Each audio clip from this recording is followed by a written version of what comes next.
Hey everybody, it's Rob from Flailthroughs. This is Gundam Battle Operation 2, and this is a request from Gaplant TR5 Rairu, who wanted a Gelgoog in my personal colors. So, the early production Gelgoog is, as always, my Gelgoog of choice.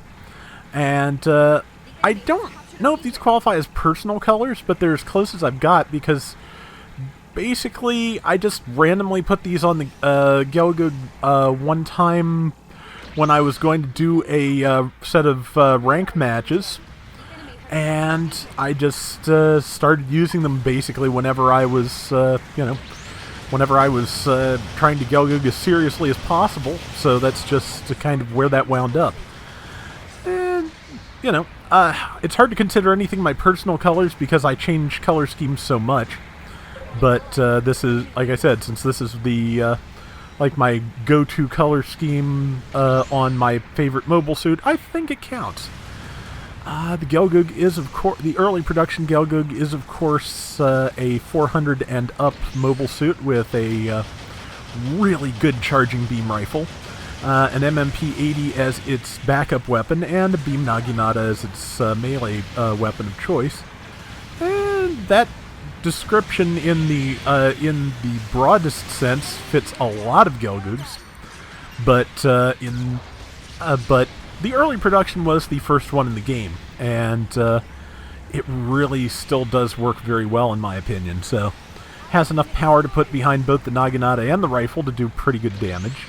2700 on charged shot. I have a feeling with that number that Gotcha has pretty good beam armor, but also just yeah.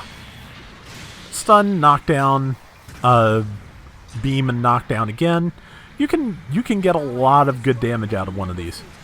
And let's see, that Gotcha just used its tackle, but it's clashing with me, which is keeping it out of trouble for a moment.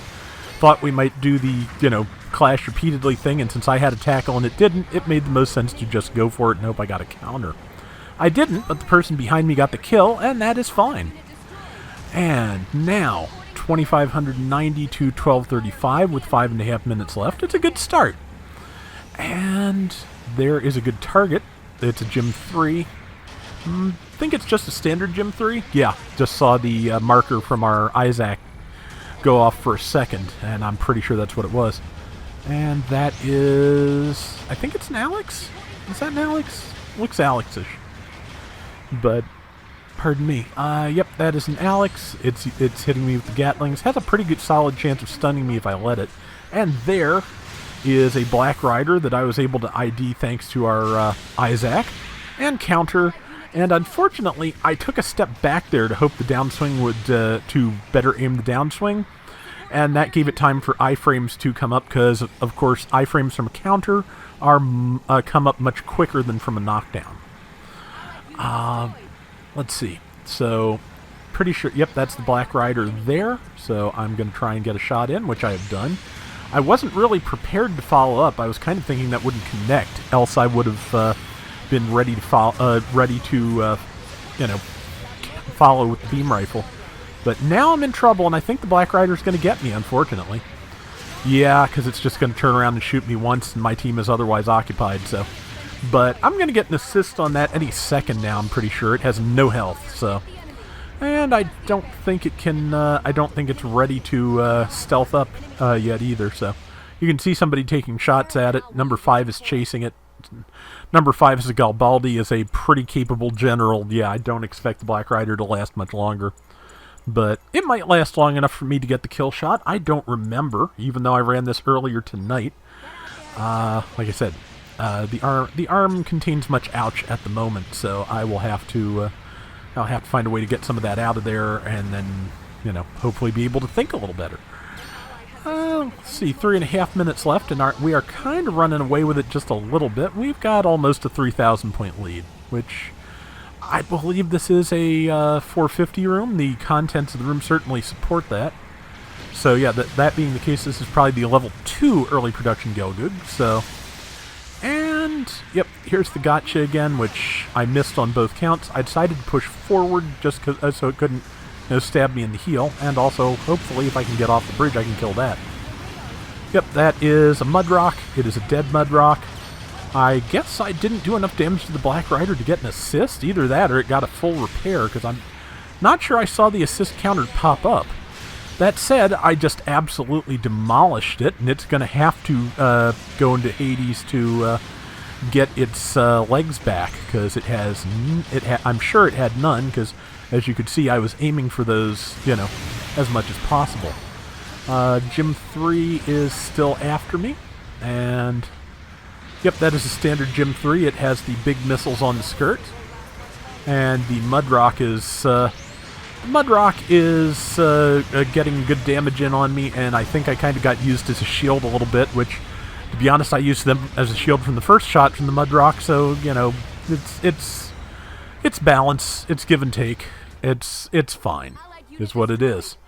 So, let's see. Ah, man, it's easier to be circumspect with a little bit of time between you and the round. But it did. This round in general didn't bug me too much at the time. This was just kind of one of those reset rounds I do and recommend to people, which is when you've had a really frustrating round, go do this, because I was getting really kind of unpleasant in a ace match where I was. I forget what I was playing, but I was the ace, and it was just not working out. Everybody else took the kills. I was getting, ganged up on and murdered. Everybody was not grouping up. It was just a bad time. So I decided that, yeah, for one thing, I wanted to get back up to A- after that, which certainly upped the annoyance factor after that. And I wanted to play something that I was good and comfortable with, and I could be reasonably assured, if not of a, I can't, no guarantee of a positive outcome, but at least at least I would know I had given it my best shot. So, and so far, it's looking pretty good. With a minute left, we still have a almost 3,000 point lead, 8,600 to 5,800. This Alex is about to fire and then lose its life. And I think the Mudrock just hit me from across the map. Let's go visit it. But yeah, like I said, early production Gelgug's still excellent, still incredibly solid. Just did 3,800 damage with a charged shot to the Black Rider. I'm pretty sure it did not have its anti-beam field up, because that is just kind of like a a smoke dispersion thing that gives you bonus damage, or bonus defense against beams. And yeah, 3,800, pretty solid. So, and now we're playing Ring Around the Rosie a little bit, and it's fast, so it was outrunning us. Somebody else got the kill, and we do not have time to do that kind of damage to the Gym 3. I tried, I really did, but yeah, not enough time to make that kill. But we won it, and we won it by a good margin, so, and like I said, I think I performed pretty well, so no complaints. I'm pretty happy with that one. I hope you are too, Hirairu. And yeah, 3,000 out of our 10,000 points are me, 675 points of assists, 82,000 damage. So yeah, Gelgug is still my go-to, and this is why. So that is going to do it for today's Gundam Battle Operation 2. We'll be back soon with more. Till next time, everybody take care and have fun. Later! One thing I do want to practice with more, though, is the Sazabi at higher costs, because I think I may have mentioned you saw in a previous video how I got seriously outscored in a pretty good round by a Sazabi that did 287,000 damage. And then a couple days later, I played a round where one did 271,000 damage.